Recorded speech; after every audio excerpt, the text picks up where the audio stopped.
Together, a virtual community for queer folks, solo parents, and anyone who's ever felt different through the process of growing your family. It's run by queer midwife Maria Goodman, and this community offers tons of resources for every stage of family building, from trying to conceive to parenting. You're going to get monthly live support groups. You're going to get access and advice from a queer healthcare provider. And best of all, you're going to get connection with a community of folks going through the same ups and downs that you are, which is priceless.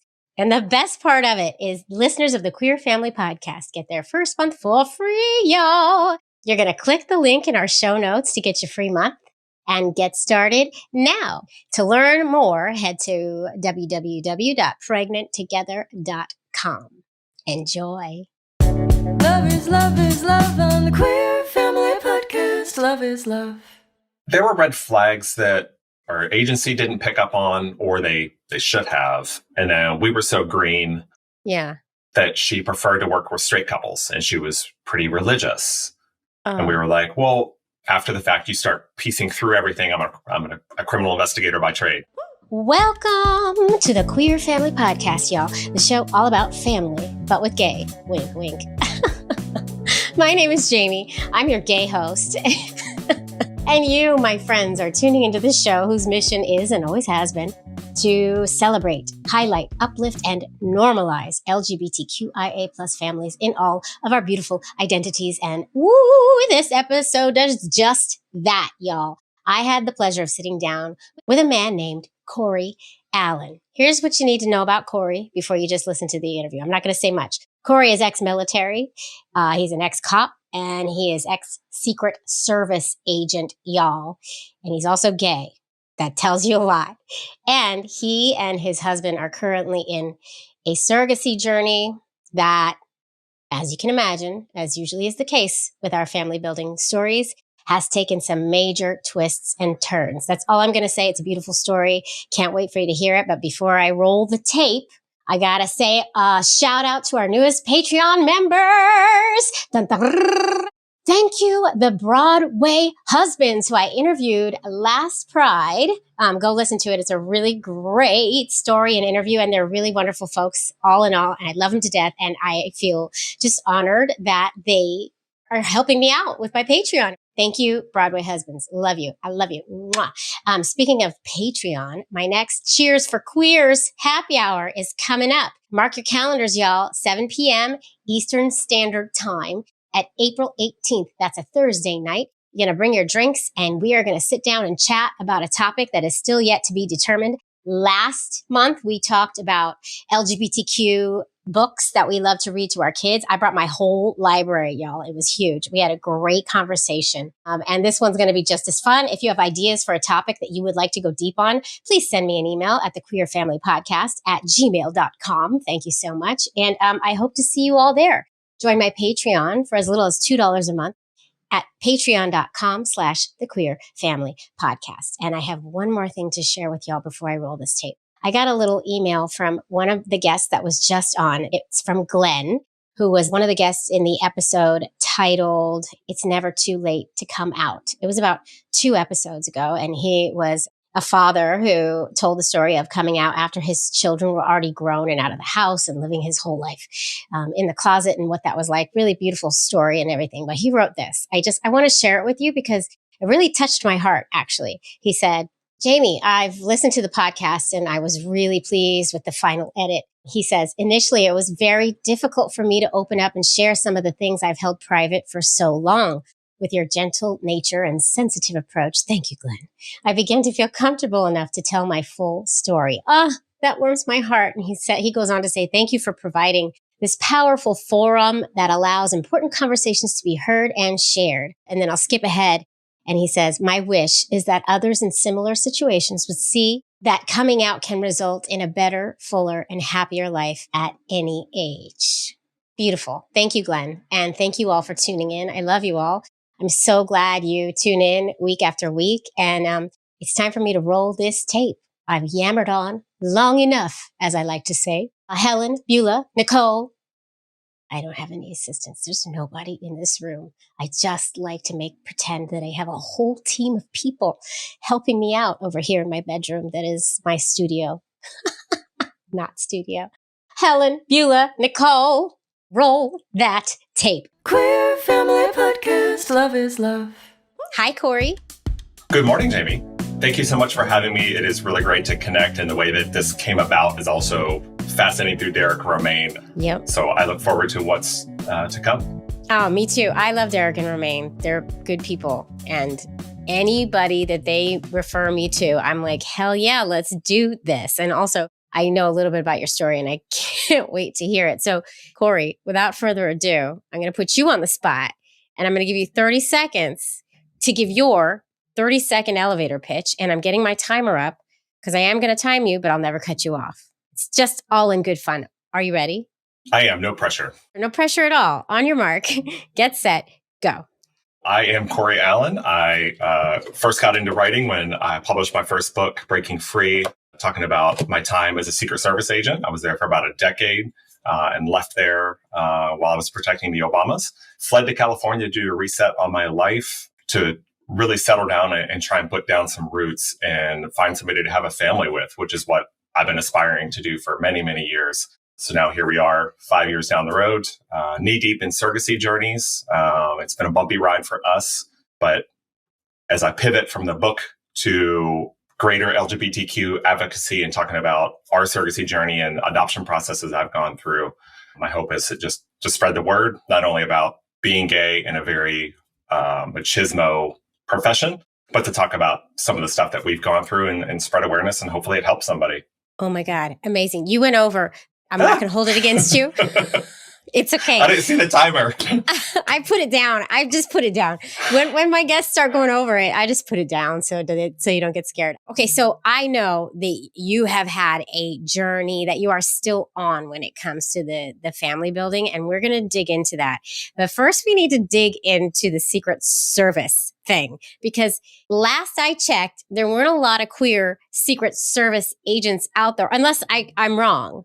I just assume. That is a correct assumption. We had a gay mafia, as we called it. Can we just dig into the fact that you are a Secret Service agent, also for the Obamas, whom I love? Explain, and what was that like? And what was it like? I don't know if were you out? Let's go into this. Of course. Yeah, I got hired in January of 2010. I was a local police officer in Richmond, Virginia for 6 years prior to that, where I was also closeted. So I went federal in 2010. I was then married to my husband. Just seeking better protections because it was not an LGBTQ friendly environment with the police department at the time. I went federal hoping to have this aha moment of I'm here and I can be myself and be more free. Was sent to Miami for the Secret Service and spent 4 years there, dealt with some discrimination on that front because it is a very hyper-masculine profession. Were you out? No, but they still knew. And so... There are no secrets in the Secret Service, so they knew before I even stepped foot in the office. Oh, yeah, because you go through some crazy interview process. Yeah, 6-hour polygraph and all kinds of background investigation. Oh my God. Yeah, okay. So I did my best to put on this front. I was living two lives. There was my professional life where I was butch, macho agent and busting my rear end to do as well as I could, while on the side living on South Beach with my husband and going out and living up our lives, as I was also kind of coming out of my shell as a gay man during that time. Did protection when foreign dignitaries would come in, like the president of Honduras or whoever, or Obama when he was president would come down to Miami. And then transferred to Washington, D.C. in January of 2014, where I did protective intelligence. And again, just rotating protective visits, protecting the Pope when he was in town to As you Trump. do. Yeah, right. Trump's inauguration in 2016. And then I was able to be assigned to the Obama detail for the last about 3 years of my time there. And I was assigned to Michelle up until I left to try to center my life and rebalance. Wow. Okay. Just a little intel here. Do you get to know, you were assigned to Michelle. So does that mean you got friendly with Michelle, or is that you really have to keep a distance? How does that work? Inside information here, folks. There is professionalism on both of our part, where she knew my first name. She knows who we all are because we're in armored limos together for hours, or we're hiking, we're doing whatever it is that they do, traveling the world really during her Becoming book tour, which helped inspire me to write. So yeah, no, there was professionalism, and they would ask how your day was and how are things, but it was kept, they didn't know that like I ended up going through a divorce through that time. They didn't know any of those details because it's not relevant, really. Right. It was like surface. It's surface friendliness. Correct. Cordial, super friendly, but also just professional. You just mentioned a divorce. Was it to a man or to a woman? Yep. So a divorce. Whoa, so you got divorced. See, that's a whole other layer that... You know what, Cory? Let's take it back. Let's take it back to young Cory, and when young Cory realized that young Cory was queer, shall we say. As I hit puberty, it really was pronounced as I was finding myself attracted to my then best friend. It was like the first huge red flag that, I was obviously heavily attracted to my friend, but living and growing up in a deeply conservative area, and it's still conservative to this day, just fearful of acting on anything, and just you bury that as deep as you can. And I dated women up until I was 26 or 27. Whoa.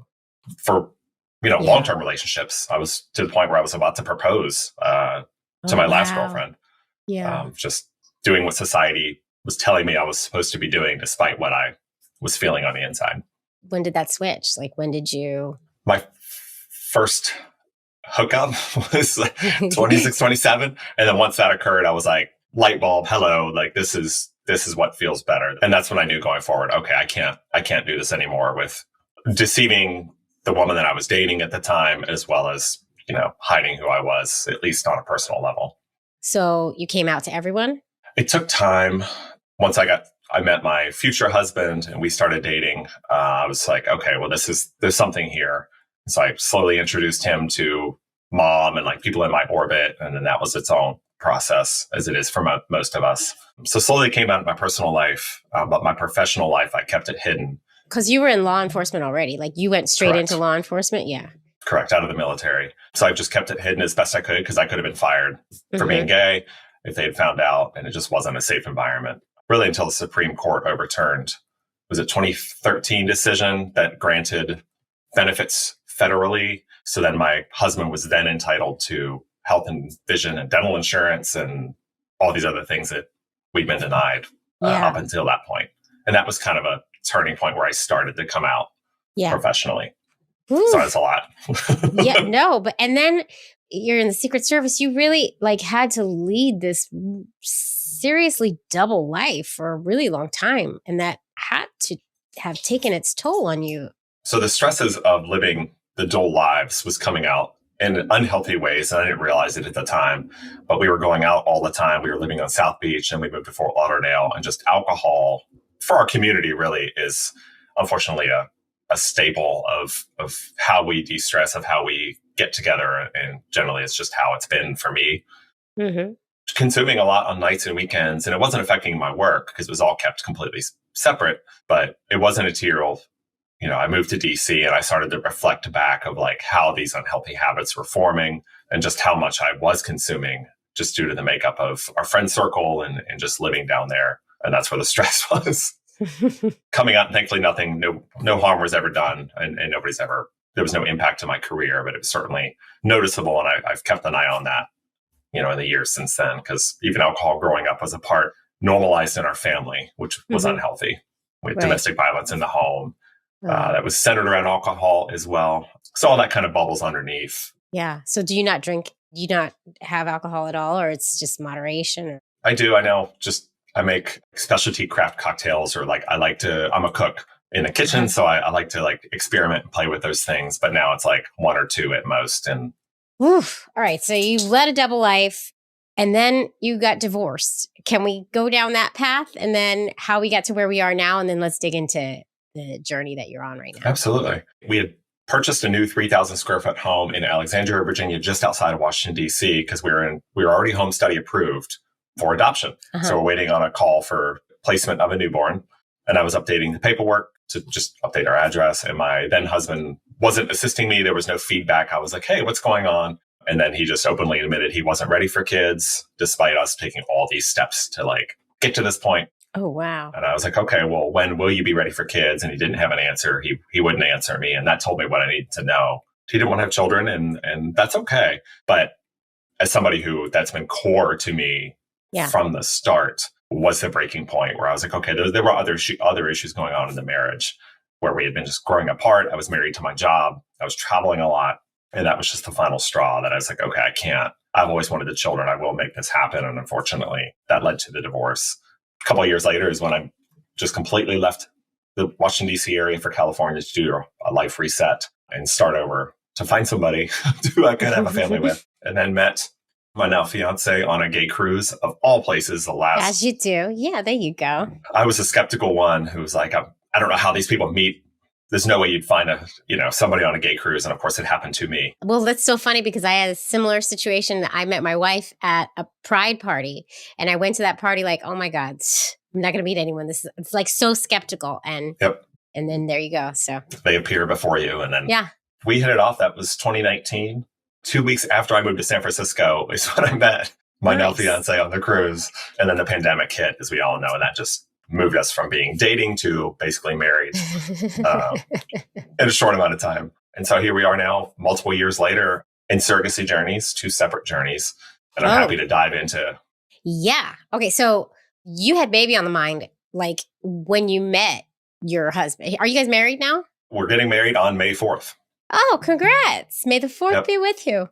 Yes. That wasn't the reason why we chose that name, but yes. That's going to happen for the rest of your marriage.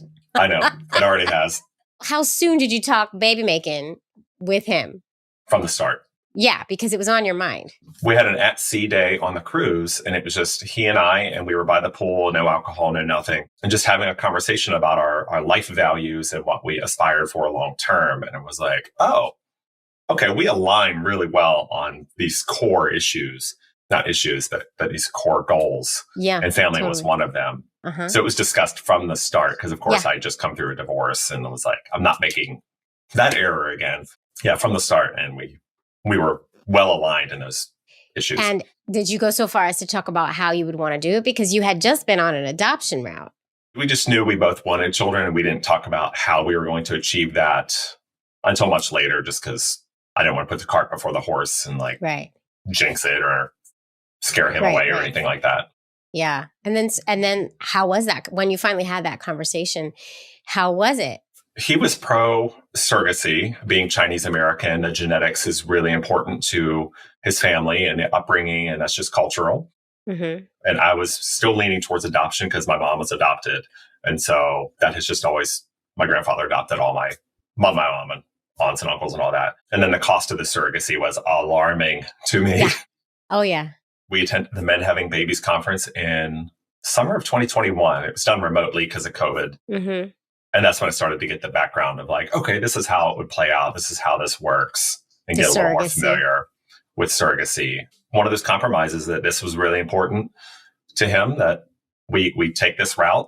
Because genetics really mattered to him. Genetics don't matter so much to you. So it works well. So the plan is to use his genetics. So we're doing one of each. Okay. All right. Same egg donor. Let's go down this path because there's so many different intricate decisions to make when it comes to our families, right? So your first conversation has to be how are we going to do this? Okay, now we agree on the surrogacy. All right. Now, the next conversation is, okay, whose genetic material is winning here, really, in a nutshell? And there's many answers to that, too, which you are a case in point. So let's talk about that. How'd you decide to do it the way you're doing it? We both wanted 2 children. Regardless of how we went about that, having 2 children was always what we wanted collectively. We were like, okay, well, we have friends who have done surrogacy and they had twins. So like, okay, that's the route we should take. And then we knew creating the embryos, we could fertilize, he fertilized half the eggs, I fertilized the other half. And then you can, of course, pick and choose what embryos you transfer to the surrogate.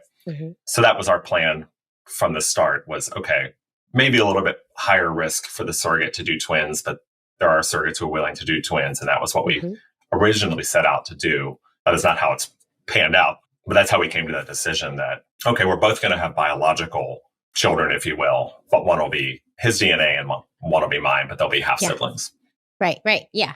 Which is like the best of our worlds, really. Like it's as close as we can get, right? And so what happened, and I just want to say for everybody listening to who hasn't listened and knows these stories, like the surrogacy route is really expensive. And I think you were kind of alluding to this, but you can take it like piece by piece so that it's not this huge lump sum. And I think a lot of people who do surrogacy do end up like one step at a time, save up for the next step, go on the next step, you know. So you can take it chunk by chunk. It's still a lot of money, but you know, you can work with it. And that has played to our advantage. It's just, we've had a lot of bumps in the road and having to change surrogates out, but it has helped because it's about $150,000 per surrogacy journey without complications. We had to swap out a surrogate after 2 embryo transfer failures and then fraud involved. Okay. Whoa. So it's helped it pace some of that out. The financial impact has been a lot, but the positive and silver lining is it's drawn it out a little bit more for us to deal with. Take us through what happened. Let's go through it. So you know what you want to do, and then what happens? Created the embryos in December of 2021. So you found an egg donor through like a bank or? Our surrogacy agency was able to locate somebody for us. I talk about this a lot on the show. I call it the search for the superhuman. Some of us can get a little crazy when it comes to choosing that donor. I know I did. My hand is raised. How was that process for you two? It actually wasn't bad because we knew we wanted to go with an Asian egg donor just for genetics, and that way so the that children, they both have Chinese in them. And they resemble both Johnny and I. And well, one won't resemble me, and that's okay. We set the parameters for, okay, well, let's try and find, you know, if we prefer to have boys, let's try and find pictures of like the egg donor's brother or father, or like to find out the height and the weight and the genetics of their makeup. If they have diabetes at 25 or other issues, you know, all that's got to be factored in. But Johnny's a physician, so that certainly helped navigate some of those medical that's nice. Concerns and questions as we sought out our donor. But wasn't crazy and objectively done. Did you have many egg donors to choose from who met your parameters? No. So that probably narrowed it down a lot. The Asian, right? I would imagine. Yep. If you're not non-white donors, all of a sudden your pool gets real small. Yep. And it's an issue in our family building journeys, but sometimes that helps make the decision. Correct. We didn't have many to choose from. And so we chose one egg donor. We came out at the end of that where I had 2 embryos total, because once, you know, as you know, the 50% reduction rate, basically every step of the process. So by the time we had PGT tested embryos, which is genetic testing, where they check for like 300 different genetic disorders to make sure that the embryo is as healthy as possible.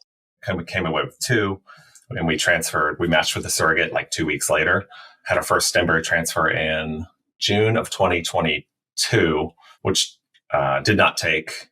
And your husband, how many embryos did your husband end up with? 5. Oh, okay. That's a good number. Good number. His were all female. First embryo transfer did not take, which was a huge letdown. And nobody prepared us for that. We go through these 10 weeks to 14 days, or 10 days to 14 days worth of your mind goes down the rabbit hole of like what your son or daughter may look like, or like this path to parenthood has been 10, 15 years in the making for me. And then you get the news that it didn't take. And there's this huge emotional letdown. And nobody prepared us for that. So we attempted again in October of 22. And that was my last embryo. So we came back with a positive result. The follow-up blood test, the numbers weren't quite where we wanted. And then a third blood test confirmed that they were declining and it was not a true pregnancy. So then I was out of embryos. And then we later found out that our surrogate, had dropped her health insurance that we were paying for contractually. And so she was just pocketing the money every month. What? And then, so that was also like, okay, she had broken our trust and she was cheating us. And we had gotten to the point where we did an embryo transfer with my last embryo, and she did not have health insurance at all and didn't tell anybody. And like, had we gotten pregnant, we would have been on the hook for all of that. So we had to pivot. Big pivot. But where did you find this surrogate? Through the agency, no? Correct. And everything looked great because you speak with each other. No, you get to know each other. There were red flags that our agency didn't pick up on, or they should have. And then we were so green that she preferred to work with straight couples, and she was pretty religious. And we were like, well, after the fact, you start piecing through everything. I'm a criminal investigator by trade. So I start looking through and looking for the nuances of like, okay, this is where it went wrong. This is what should have been done. This is where we missed. There were warning signs. But again, we dealt with that process and then just had to reset. Mm-hmm. Not only was I out of embryos, but then we had to find a new surrogate after spending 16 months and tens of thousands of dollars. But that's life. Holy moly. Okay. So you pivot and you're out of embryos. So now where do we go from here? I was like, okay, well, we're having 2 of your biological children. This is good. This is fine. We are going to do this. This is what we're going to do. And he was like, no, absolutely not. We are each going to have a biological child, even if he has to pay for that side of it, because we were splitting everything equally. Mm-hmm. He was adamant that he was like, no, we are going to have 2 children. One is going to be of yours and one is going to be of mine. Mm-hmm. And again, it's another compromise we made. It's like, okay, so we're going to have to make new embryos. So that's what we did. You got the same egg donor? No, because we were worried. There was one of 3 things going on. It was either the egg donor, me, or the surrogate, because we had two transfers and they failed. Mm-hmm. So we're like, well, let's remove one of the variables. So we found a new egg donor to create all new embryos. And she was a fantastic egg donor, created, I think we came up with like 14. Wow. So and we had a whole new batch. Did he put his pool in too? So it was split again? Yep. Okay, great. Oh, okay. Just to make sure that if we're doing this, there's no additional cost. Okay, we'll split the eggs like 60-40, I think it was, because I was out. He still had 5. But also we would ideally like our children to be biologically related. So it turned out really, really well. Yeah. Oh, okay, great. Our surrogacy agency, there was a change in management there, and they immediately rematched us with somebody else. And our surrogate is amazing. Couldn't be happier with how things have gone. She is a gem of a human being. Oh, good. And we are 23 weeks pregnant. Oh, okay. Oh, well, congrats. So you met her. What's the story with your surrogate? I want to know a little more info. First, we did a Zoom together. She's bubbly and younger, exuding just good vibes. I hate to sound like a Californian. Listen, I love a Californian. You sound as Californian as you want. She just had good vibes, good energy, and was like, okay, compared to the last surrogate, way, way different personalities, different interactions. Her story was different. Her reason for doing a surrogacy journey and wanting to help LGBTQ families was like, okay. Got it, girl. She's just amazing. That's great. And that's how it should be. She's pregnant with twins. Okay. Wow. Okay. Due to the timeline shift, the surrogacy advocates and IVF physicians, they're no longer really willing to do double embryo transfers because of the risk that comes to the surrogate and the babies. Naturally so. So we're like, okay, that's too much risk. Back when we did the swap out of the last surrogate, we had enlisted the help of another surrogacy agency because we wanted to have the babies 1 year apart. And because of the backlog, the process it takes to get there. Mm-hmm. And then next thing you know, we had 2 surrogates because of that timeline shift. And so we do have 2 surrogates. And so we only transferred 1 embryo for the one that's 23 weeks pregnant. Uh-huh. Not ready to discuss what's going on with the other surrogate at this point. Okay, so you're in the process with that, with Correct. Other surrogate. Whose embryo is in the surrogate who's 23 weeks pregnant? And then so you're being strategic about who goes where and whew. Yeah, because of the struggles we've had, Johnny was like, no, I want you to take this surrogate and then I'll wait for the next surrogate to get cleared. Oh, Johnny. Johnny's a nice guy, huh? Yes, he is an amazing human being. So thoughtful and caring. Oh, Johnny. And how fitting on Valentine's Day. I know, it's Valentine's Day that we're recording this. Yeah, exactly. No, he's fantastic. So we'll have great news soon. That's really exciting. And so now, and where's the second surrogate? Also here in California. Like close to you or? 3-hour drive. Oh, okay. Yeah. Okay. That's not far. Great. Now you're going to be managing 2 surrogates at the same time. And with that comes paying for all the medical bills, correct? Yes. Or paying for insurance, and insurance will cover it when it's a surrogacy? That's part of what I've been talking about. And I had an article published in the Gay and Lesbian Review talking about our journey and just some of the discrimination we face. Let's talk about that. it's a lot. So not only is it the cost that we bear completely out of pocket, I work for the largest employer in the United States, and we have no surrogacy related benefits for members of the LGBTQ community. Of course not. Yeah. And Johnny has worked for the largest healthcare provider in California, and there's nothing, because it's all based off of the definition of infertility. Yeah. You have to be trying for 6 months or so. We as two men do not count. Exactly. Because we're not infertile per definition. And so we've just submitted claims. It's just been denied. So no, it's all out of pocket for us. And that's not even counting the issues we face with, like, we've turned down a surrogate that was in Arkansas because of the attacks against our community and the legislative push by the right. Anything can happen. And so the state could say, okay, well, two people of the same sex cannot be on a birth certificate. You can't be in the delivery room. A hospital can say, no, we don't recognize you as the parents because the surrogate is the patient and the mother. Like, any of that comes into play.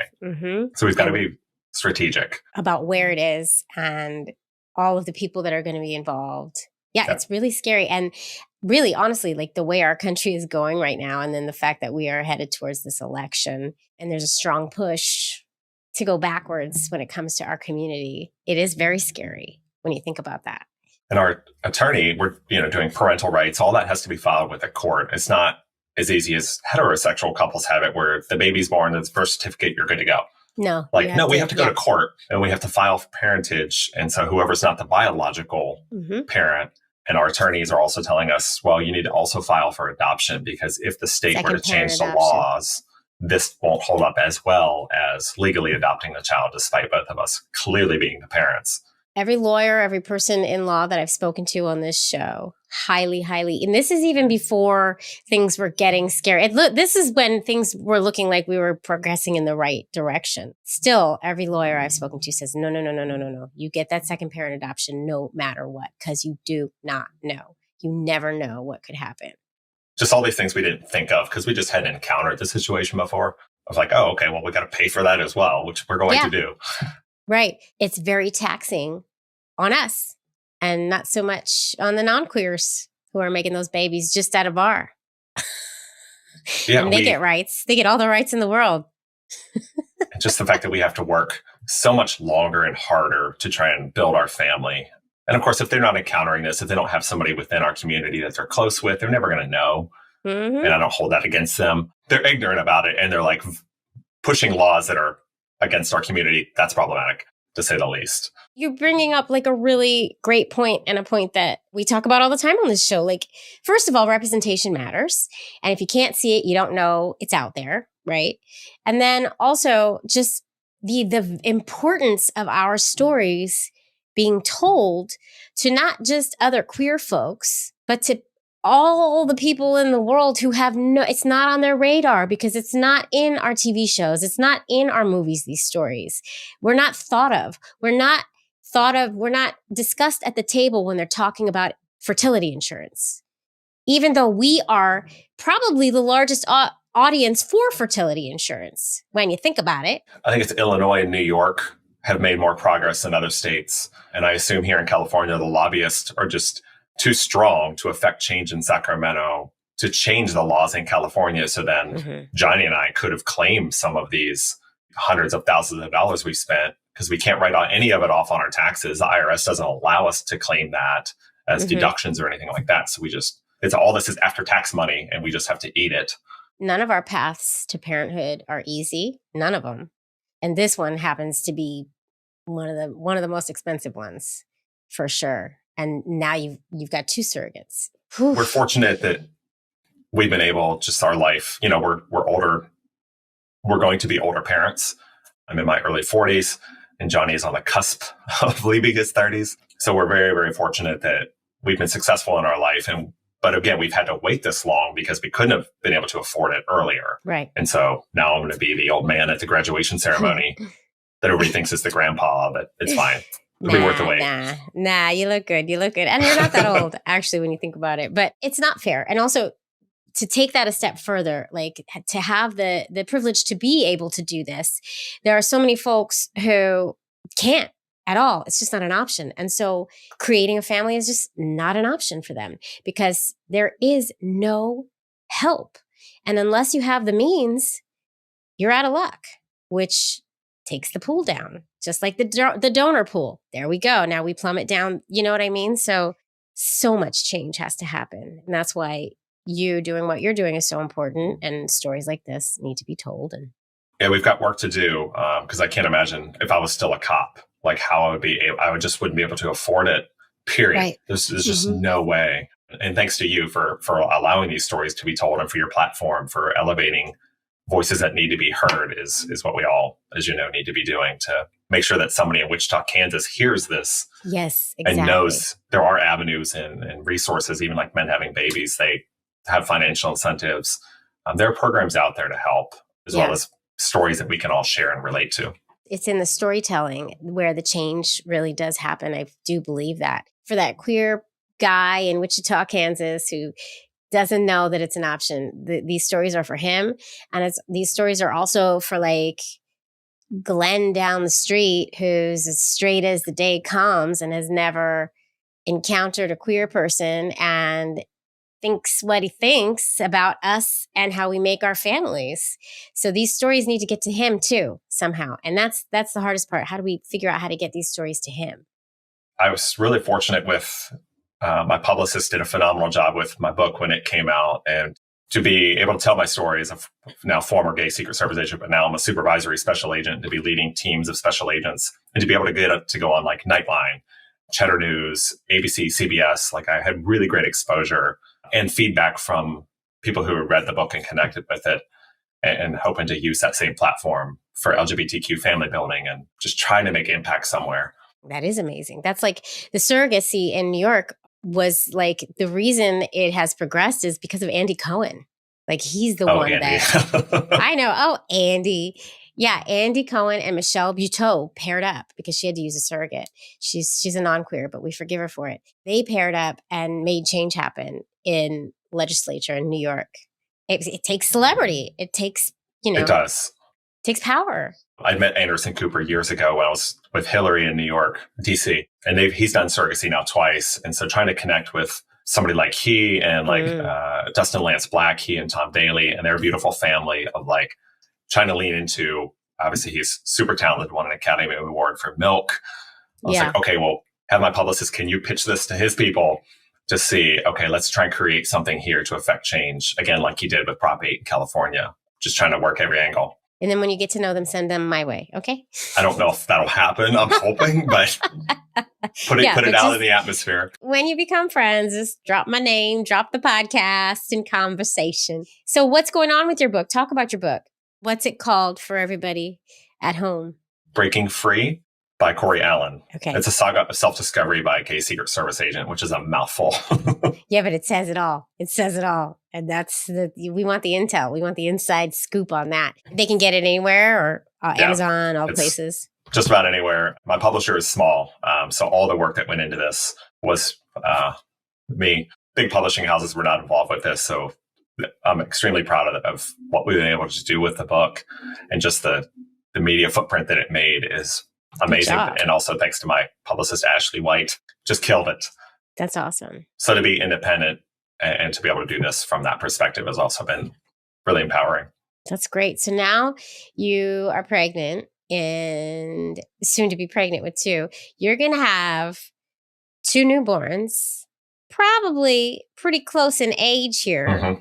How are you prepared? What are you doing to prepare for that? Are you ready? I don't think we'll ever be ready. No. Baby shower is in a month. Oh my God.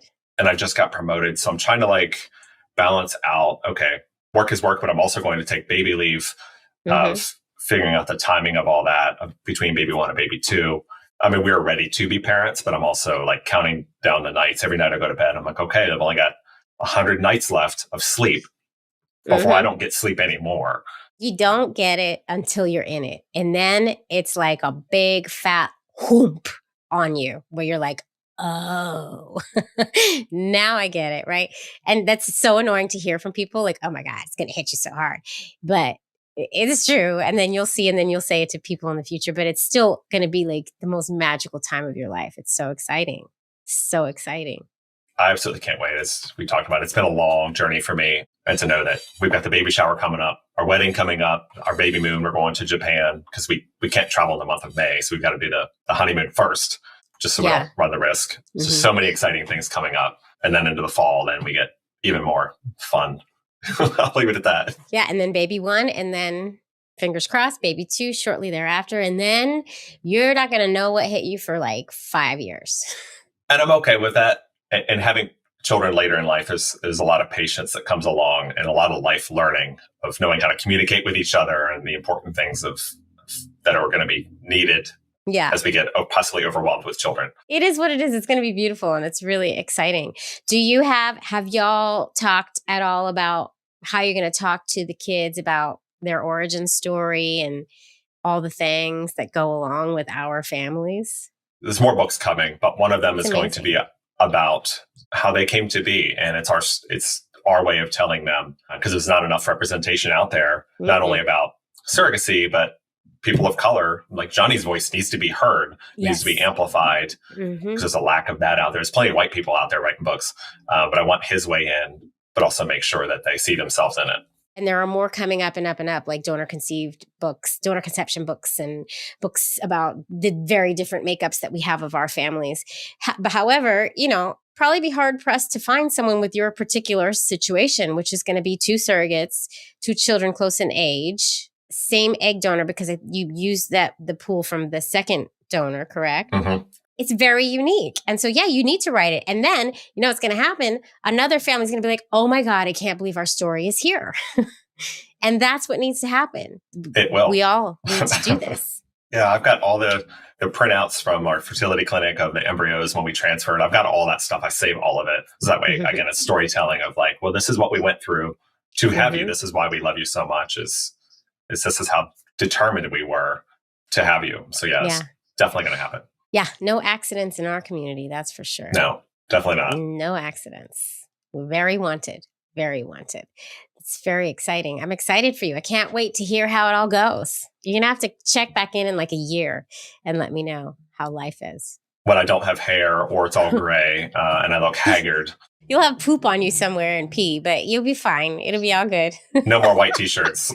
It's going to be great. I'm so excited for you. And lean on people. Lean on people. We keep hearing that. The best advice I can give. If somebody offers to help you out, take it. Do you have anywhere where people can find you? At author Cory Allen, CoryAllen, whether it's Instagram, Facebook. I do a lot of writing on Medium these days as well. So there's myriad articles there at author Cory Allen or CoryAllenBooks.com.